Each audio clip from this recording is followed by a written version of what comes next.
No matter where you come from, no matter where you're going, here's a place where you can take comfort in the knowing that whether if you've come to stay a while or just passing through, this door is open to you. Come and let's be silent. Come and share a hug. Come, let's pray together. Come, love and be loved. John is speaking at Unity today, and we were talking the other day. He said, well, will you speak at Open Heart? And I said, okay. And sometimes you don't think things through to the end. Just, okay, because it's John. And here I am. Today, Forever Thankful is the topic for the month. That's our theme for the month, Forever Thankful.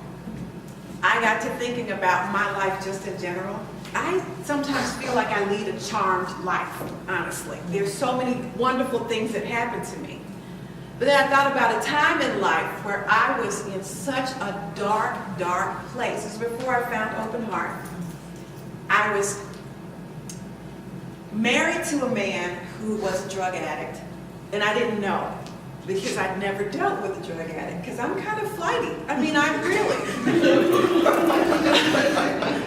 Life for me is really light and fluffy, you know what I mean? So I went through life like that, and when I met this guy, I thought, oh, different energy and all that. I had no concept of what a drug problem looked like.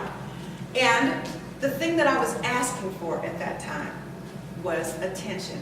I needed attention. I wanted someone to focus on me only. I just needed that. Ask, believe, receive. I asked for it. And I believed that he was the right one. Got all this attention, and then one day I woke up and said, something is just not right. You know, you get that feeling, you don't know quite what it is. He was behaving erratically. He would be angry one second, yelling and screaming at the top of his lungs. The next minute he would be, oh baby, you're so wonderful. And the next 2 seconds later, literally, he would be crying in a heap on the floor. It was so new to me. I didn't know what to do with that.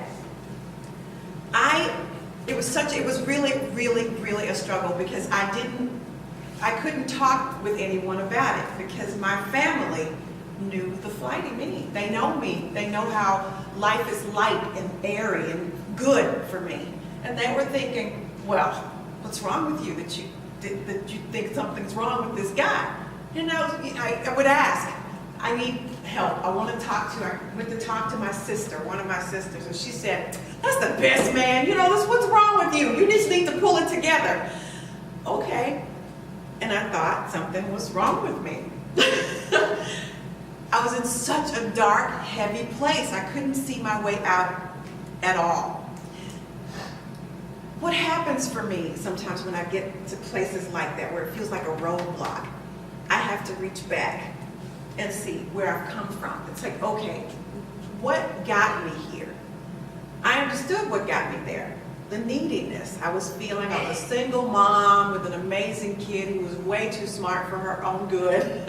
And I felt alone. I felt like I needed someone to help me with this journey. And I was like, okay, I need more than anything for the focus to be on me. Well, I got that. I asked for that. I believed I could have it, and I got that from this guy. I wasn't specific enough. Does it make sense? I wasn't specific enough. I was just asking for attention, period. And that's what I got. I received that. Oh, there's another step to this whole process. Ask, believe, receive. And the last one I'll leave for a second. But I could not, in the moment, go beyond that. I'm like, okay, I have received what I asked for. Now what? How do I get myself, first and foremost, out of this quandary that I'm in? There's a bigger word, quagmire comes to mind. I couldn't move my feet. I couldn't do anything. All I could do was sit. It was just the heaviest thing. One day I'm thinking, I need for this situation to change. Again, my system now is asking again. I'm asking again. Okay, I got that. Okay. I need something better. I need something different. A knock comes at the door one morning, bright and early. I got up, it must have been maybe 5 o'clock, 5:30 in the morning, and I thought, I don't know who this is at the door, but I go to the door. It is the Shelby County Sheriff's Department. They said, is Mr. Man here? I said, yes, just a minute. I went back to the bedroom and I said, someone's at the door for you. They put him in handcuffs and took him away. Ask, believe, receive. And for a minute, it didn't register initially. They took him away. He owed back child support, and blah, blah, blah, and whatever. But he was gone from my life at that moment. And I took advantage of the situation. There were a few things that I could have done. I could have said, okay, wait for him to come back, let's resolve things, blah, blah, blah. What I did, I picked up the phone, I called his mother. Your son has been taken to jail. You might want to come and get his things now. I was so proud of myself. Ask, believe, receive. I asked for it, not even thinking. I just knew I needed to get out of that situation. It was, again, before I discovered New Thought. I asked for it. I believed that something could happen. And the universe responded. Okay, got you, girl. Sent the sheriff's department to take him away. And then I had the presence of mind to say, okay, I got you. Thank you so much. I got it. I know what to do now. When I called his mom and she came and got his things and life was good. It left me, though, still not knowing exactly where I was. I had received that, but I wanted still, I wanted a love in my life that was stable, that made sense, that supported me. And then I found Open Heart. Open Heart at that point was on Cooper Street in what's the name of that church, y'all? First Congo. Upstairs in the back in the room in First Congo. And I thought, oh, okay. A friend of mine had been saying to me for at least 2 years, you should go to this place. And I thought, yeah, okay. Church for me was not the thing. It was not my thing. Because church people are crazy. Because this guy was a church guy. And he clearly was a nut job. That wasn't fair. He had a drug problem. So it's different from me. Okay, anyway. So I did not have any real faith in going to a church at all. But this friend of mine kept saying, Em, I know you. I know how you are. I know your spirit. This will speak to you. It really will. So I showed up one day on a Sunday, and there was this guy with these locks, and he was, kind of burly. He was burly then, wasn't he? And he was talking about getting into your life the things that you need. And it kind of drew me in. And I started to think, wait, if this is actually possible, maybe there is something that I can do. I went on a mission. I'm so proud of myself. I created for myself a PowerPoint presentation. Now, everybody in the world is going to think I am a nut job. That is okay. I said, what is it you are looking for? Because that was the problem before. I was asking, believing that something would come, receiving, but I wasn't being specific about what it was I wanted. I wrote out all these amazing things about this man that I was looking for. He needed to be my knight in shining armor. He needed to treat me like a queen. He needed to appreciate me for everything that I knew, everything I didn't know. He needed to be smarter than I was. He needed to be all these things. I wrote them down. And I created myself a PowerPoint presentation. And again, I know you guys think I'm nuts. But I was thinking, ask, believe, receive, and be careful what it is you're asking for, believing that you'll get it, and knowing that you'll receive it. Those things, I played that PowerPoint presentation. I found this song. Can I have a talk with you? Does anybody remember that song? Oh, beautiful. And that I would just be enraptured with that song and watching that PowerPoint presentation because I found some beautiful pictures to put in it, okay? All these couples and amazing people and skipping down the beach together, holding hands. I went all out. People were like, "You're watching what?" People would walk past my desk. I was working with Methodist Healthcare at the time. They would walk past my desk and go, "What are you watching?" I played that thing. I was so bad. I put it on my cell phone and would play it from my cell phone because I knew that there had to be something more for my life, the things that I wanted. So many things happened, y'all. It's amazing. It's just amazing. I'll stay on this track because this is where I'm going, because along the way so many amazing things happened. It would take me all day to tell you. But I didn't even have a person specifically in mind. I did not have my knight in shining armor that he was like 5'10", or I didn't have a definite picture of him. I didn't know what he looked like. I just knew he was there. Well, at the time, John was completely married. He was, solidly married. I didn't even think about him in that way. It was just, the nice guy who spoke so beautifully at Open Heart.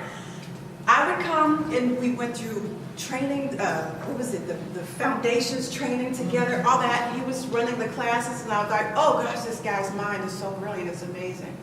Well, me and my PowerPoint presentation, where I was going to see a movie, The Book of Eli. One of my girlfriends was going to meet me there at the theater. I was so excited about it because it was Denzel Washington. Come on, Denzel Washington. I had no idea what the movie was about. I just knew it was Denzel Washington, and my girlfriend was going to meet me there. I'm on my way to the theater. She calls me on my cell phone and she says, I can't make it. This came up, that came up. I was like, okay, no problem. I will go to the movie by myself. Hang up the phone. 2 minutes later, the phone rings. It's John. And I thought, oh, that's odd. He's asked me a question about the foundations class. There was something you asked, he told me, there was something you asked me about the foundations class and I was calling you with that answer. I said, oh, okay. And somehow in the conversation it got around to, what are you doing? I said, oh, I'm about to go and see The Book of Eli over at the Paradiso. He said, oh, I haven't seen that movie. Do you mind if I meet you there? Come on. There was nothing to it. I bought my ticket already. It wasn't a date. Come on, anybody can see the movie. I'll sit with you through the movie. Well, the movie happened. It was great. It was thought-provoking. It was all that. And as we're walking out of the movie theater, John looks at me and he says, I'm still digesting this movie. Do you mind if we go somewhere and talk about it? He wants to talk about the movie. This guy is smarter than me. He wants to talk about the movie.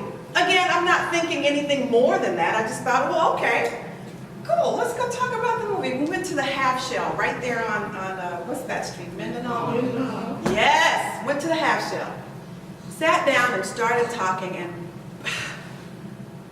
on my list of things that I was looking for, mentally I'm going, check. Check. Check.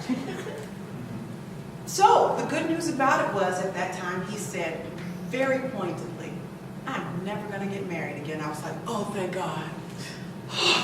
Because I cannot take another date, because I was dating other guys, but I cannot take another guy who walks up to me and says, I want to marry you right today. It's like, oh my God, please, you don't even know me. So when he said to me, I'm never going to get married again, I thought, oh, wonderful, because I so am not going down that road again. Enough.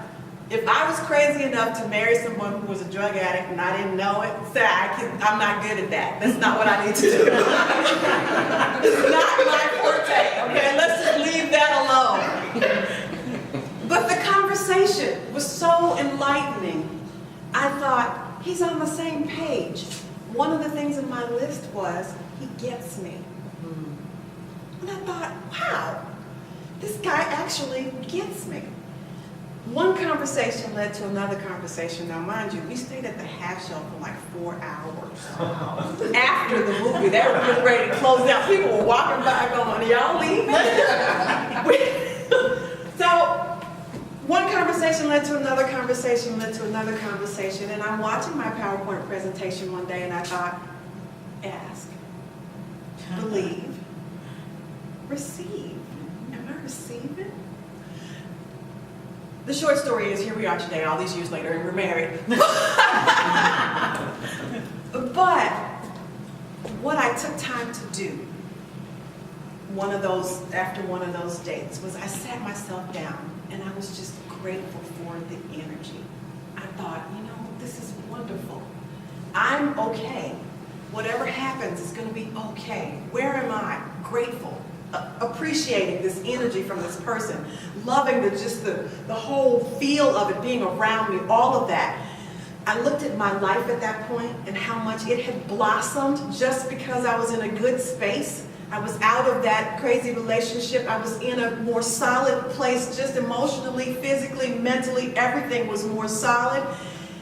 And I can only stand in appreciation. I was so grateful for it. So the day that he said to me, I really do think we should get married, I thought, that's kind of logical. It makes perfect sense. I asked for it. I believed it was available for me. I believed it would come. And there was the receiving. All I had to do was say yes.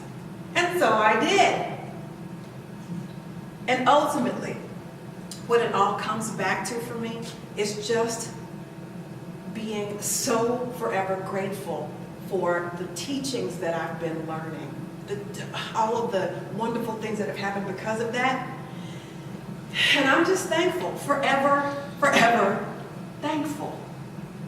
And so it is. I invite you to take a breath, releasing this breath, knowing that there is only one power and one presence in the universe, and that is God. And as each of us takes in all that we have learned today, take it in, make it our own, and we simply live from those very truths. We give thanks for all that have participated today. We give thanks for the beautiful lesson, the beautiful music, the centering moment, the affirmative reading, and all of the beautiful energy that each and every person has brought into this space and into this place today. Moving forward, knowing that no matter what is going on in my life, if I just ask for something different, if I just believe that that something different is on the way, and if I just receive it with open arms, all I have to do is step into it with gratitude, knowing that it's already there. No matter how bad the situation may seem to be, I can always ask for something more wonderful, more beautiful, more exciting, more freeing. So today, I step into that place of gratitude, releasing all of those things, and all of those doubts, because I know that I'm going to ask, I'm going to believe, I am going to receive, and so it is.